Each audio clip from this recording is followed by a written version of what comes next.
Gurupu ziri 3 mu nsi. Ekumazeeko emirembe. Eyokubiri talina ludda. Eyokusatu eyagala obeere bulungi. Naye nabo tebalina kyakukola nnyo. Waliwo abantu ku mbaga kubeerako abakwagaliza ebyaddala. Ne kubeerako n'abaga nti owase tebalina ludda. Oba ofumbirwa Mukama yebale. Ofumbiddwa ekyo nakyo kikoze eki. Kiwedde naye nga lwalina essanyu nga liri ku extreme. Bannange embaga eyo. Bannange embaga eyo tubadde tugisabira. Nga yali ku mbaga naye nga essanyu lyalina bw'olipima lisinga n'eriri ogwe kawasa. Embaga y'emu kubeerako aleese ekitereko omuli eddogo. Kiri Uganda maama nyabo.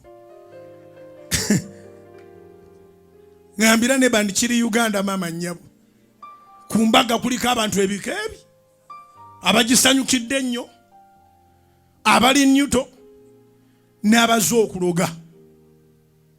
Aga nti okwanjula kwampitako. Okukyala kwampitako, okwanjula kwampitako.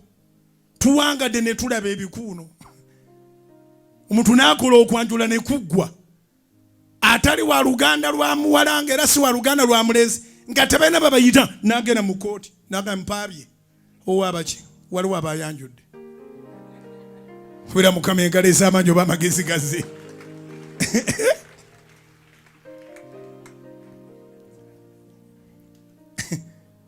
Ffe tuwangade ne tulaba ebintu.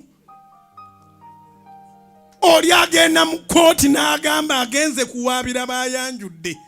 Ne bagumuza nti gwe bayanjudde mwannyoko nti mweddira gumu nedda. Ate omwami nti naye sina bwe muyita.